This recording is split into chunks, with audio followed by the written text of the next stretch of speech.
Vamos lá, meus alunos queridos, no segundo bloco da nossa aula de teoria geral dos recursos trabalhistas. Então, só para que a gente relembre, o princípio da vedação da reformatio impejus é a proibição de você piorar a decisão. Sabe que às vezes o cliente conversa comigo e diz assim, doutora, mas se eu recorrer e acabar me prejudicando? Não, a gente só recorre daquilo que a gente perdeu, daquilo que a gente sucumbiu. E a gente, então, aquilo que a gente perdeu, a gente quer melhorar. Não pode o juiz virar e falar assim, veio recorrer, então deixa eu piorar a sua decisão. Isso não existe, ok? Agora, a matéria de ordem pública, e eu trouxe o exemplo de uma declaração de uma inconstitucionalidade, aí sim, foi declarada inconstitucional uma lei, a gente vai ter que ter a aplicação, o próprio juiz vai nos informar que a decisão está sendo prejudicial, porque foi uma matéria de ordem pública. Bom, avançando aqui, nós temos o princípio da uniformidade dos prazos. Aliás, o Código de Processo Civil, quando ele foi alterado, né, em 2015, eles fizeram uma reforma para padronizar em 15 dias. O processo do trabalho já tinha isso desde a década de 70.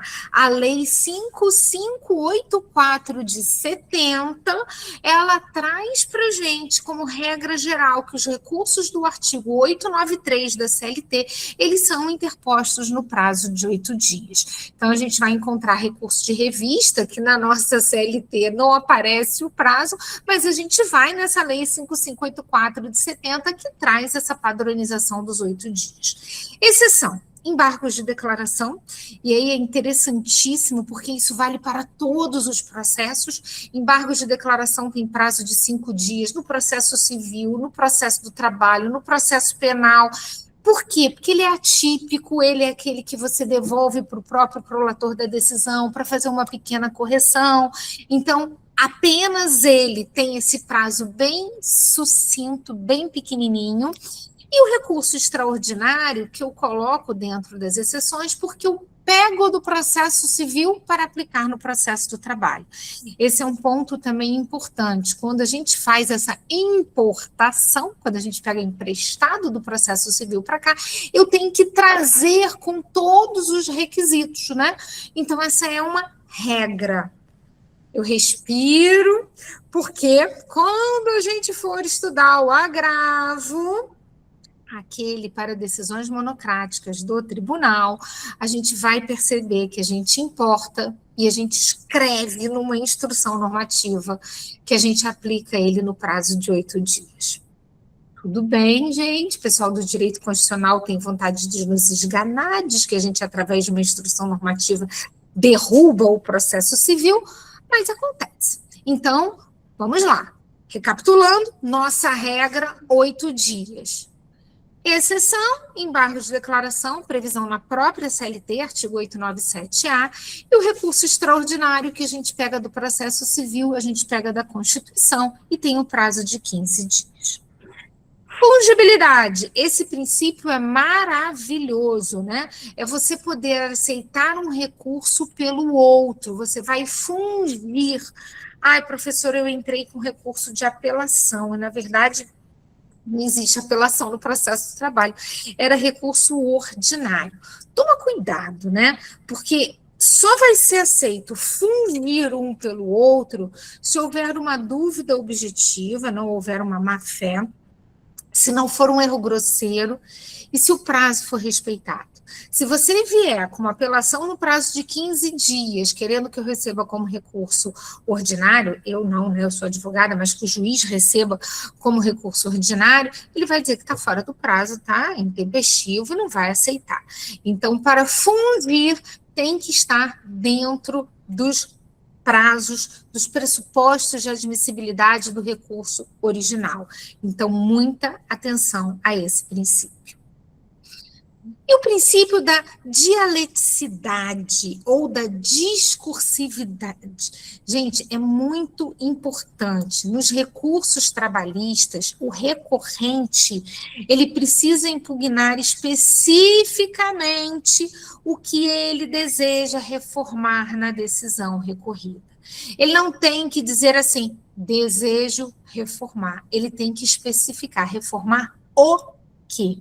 Então, é obrigatório apresentar razões de fato, de direito, que demonstrem que aquela sentença precisa ser alterada, que o recurso precisa ser conhecido.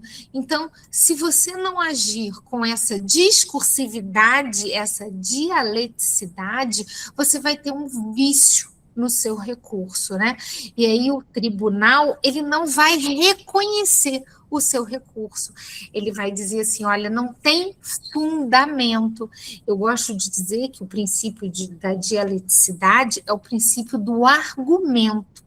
Eu não posso dizer sem argumentar e mais, juridicamente, com fundamento legal. Então, não basta você falar, olha, eu quero modificar. Eu tenho que argumentar, apontar, impugnar especificamente e fundamentar que isso é essencial. Pontos-chave desse princípio, né? Estou dando uma atenção especial a ele, porque eu acho que ele foge um pouco do feijão com arroz, né? Eu sempre destaco na pós algumas coisas que eu acho assim, esse aqui não vamos deixar de lado, não. Fundamentação específica. O recorrente ele tem que combater os argumentos concretos da decisão. Não basta você repetir, você tem que simplesmente modificar, mostrar por que você quer modificar. Então, isso é muito importante. Você tem que usar o amparo legal para que aquilo ali seja alterado, seja revertido. Admissibilidade, se houver uma falta dessa impugnação específica, você não vai ter o seu recurso conhecido. Aplicação do TST, a súmula 422, ela reforça, que o recurso, ele pede uma reforma com razões específicas. É o ônus da impugnação específica. Tem que apresentar quais os fundamentos de origem que você quer modificar. O que lá na base ele falou e você discorda. E qual é o fundamento para você agora discordar? O que te traz a essa discordância? Foi uma falta de uma análise de uma prova testemunhal. Foi a inobservância de um documento. Então, eu preciso ter esse foco de qual é o fundamento para eu fazer essa alteração.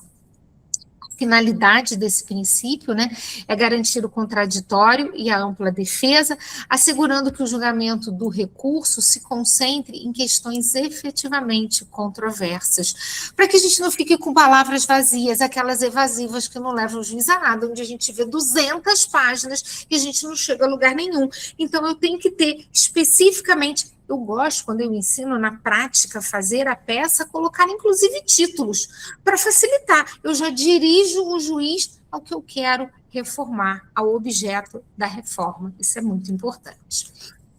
E vamos pensar agora no duplo grau de admissibilidade dos recursos, para que a gente possa falar dos pressupostos, quais são os pressupostos em si. Gente, no processo do trabalho, eu tenho um juízo aquó e eu tenho um juízo adquém para todo e qualquer recurso, exceto para os embargos de declaração. Quem é o aquó? É aquele que proferiu a decisão. E o adquém? É o imediatamente acima que vai reformar a decisão. Se liga aqui, professora, a minha decisão é do TRT.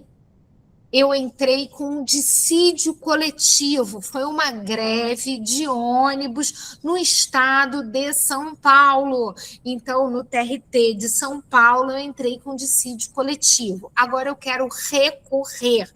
Quem é o aquó? Quem proferiu a decisão? TRT. Aí quem vai ser o adquém? O TST.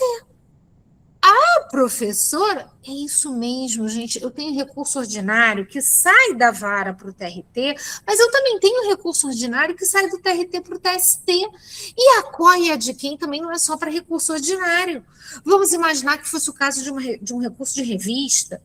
Ia ser do TRT para o TST.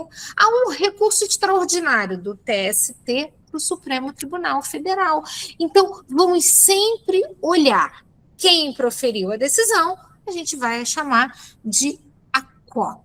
Aquele que vai rever a decisão, a gente vai chamar de adquém. E gritando para gente em vermelho ali no meu material.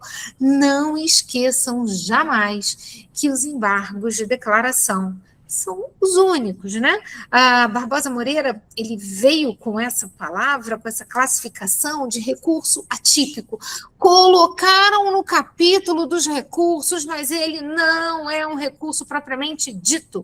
Então, ele é devolvido para o próprio prolator da decisão. Ele não tem duplo juízo de admissibilidade. Tão somente ele. Quais são os pressupostos de admissibilidade, né? Então, a gente vai verificar que tanto quem proferiu a decisão, quanto aquele que vai rever a decisão, eles vão fazer o conhecimento do recurso, eles vão avaliar o mérito do recurso. Na verdade, o juiz, o ACO, faz somente o conhecimento, enquanto que o adquém faz o conhecimento e o mérito, porque ele é quem olha a razão da mudança. O juízo de admissibilidade, ele é um filtro. Por quê? Porque eu não vou mandar para o tribunal um recurso fora do prazo. Eu não vou mandar para o tribunal um recurso interposto por uma pessoa que não tem capacidade para tanto, que não fez o preparo, aquele recurso está deserto. Então, eu preciso fazer esse filtro. Primeiro, eu tenho que observar se esses pressupostos, se esses requisitos de admissibilidade, eles estão perfeitamente preenchidos. Gente, são pressupostos ligados ao sujeito, portanto, intrínsecos para dentro, para o sujeito, e pressupostos ligados ao objeto, para fora, são extrínsecos, ligados ao processo em si. Então, a gente vai ter esse duplo, né, essa divisão, essa classificação. Quais são os pressupostos ligados ao sujeito, à pessoa? Legitimidade, capacidade e interesse. Ligados ao objeto, adequação, previsão legal, tempestividade, preparo e recorribilidade da decisão. Vamos passar em um por um deles. Eu coloquei um amparo legal, coloquei para vocês darem uma olhadinha onde é que tem súmula, onde é que tem algum detalhe importante. Então, vamos lá. Primeiro deles, a legitimidade. Quem é a pessoa que pode recorrer? Parte originária do processo, reclamante e reclamado. Temos também o Ministério Público do Trabalho, a gente tem ele defendendo o menor, defendendo o interesse público, então, quando for a hipótese do Ministério Público atuar, ele vai ser legítimo, ele tem legitimidade para tanto. Um terceiro interessado ou prejudicado, né? Eu acho que quando a gente fala terceiro interessado, não dá tanto assim para pensar, porque qualquer um poderia se interessar pelo processo do outro, não, pelo amor de Deus, né? Aquele que foi prejudicado por uma decisão vai ter interesse em recorrer. Isso às vezes acontece quando você tem uma despersonalização da pessoa jurídica, você vai na pessoa do sócio, e ao invés de você ir ao sócio, você vai à esposa do sócio. E aí ela é uma terceira prejudicada, dependendo do regime de casamento, dependendo da sociedade. Às vezes ela nem sócia é, gente. E aí caiu lá em alguma coisa que ela acabou recebendo uma notificação, uma intimação, e ela passa a ser uma terceira interessada nessa história. A união. Aqui é muito, muito, muito processo do trabalho. Isso não acontece em outro processo. Aqui nós temos uma decisão cognitiva de conhecimento ou uma decisão homologatória de acordo, onde a união ela é intimada na decisão cognitiva sempre, na decisão homologatória de acordo só se tiver parcela indenizatória, para verificar as contribuições que lhe são devidas, os tributos que lhe são devidos. A união não vem ao processo do trabalho para dizer assim, coitadinho do reclamante, coitadinho da reclamante. Hipótese alguma. Ela só vem para verificar a contribuição que lhe é devida. Então, ao invés de a gente ir lá na Justiça Federal, entrar com um processo para falar de contribuição previdenciária, a gente já verifica isso no próprio processo do trabalho. E como a gente tem a União sendo o órgão responsável por essa fiscalização e por essa receita, então é ele quem vem aqui ao processo do trabalho com o interesse a apresentar recurso. Aqui eu coloquei, olha, se for uma decisão homologatória de acordo, a união é intimada se tiver parcela indenizatória, porque a parcela indenizatória é isenta de tributo. Então, ela vem dar um confere, se a gente está mentindo ou não, né? E aí ela pode recorrer dos tributos que lhe forem devidos. Na decisão cognitiva, que é a sentença do juiz, a união é sempre intimada. Tem a parcela indenizatória ou salarial, ou as duas. E ela vai fazer o quê? Recorrer dos tributos que lhe forem devidos. Lógico, né, gente? Se ela tiver esse interesse, ela vai recorrer dos tributos que lhe forem devidos. Pessoal, vamos encerrar aqui esse bloco e já já a gente volta para dar continuidade à nossa teoria geral dos recursos trabalhistas.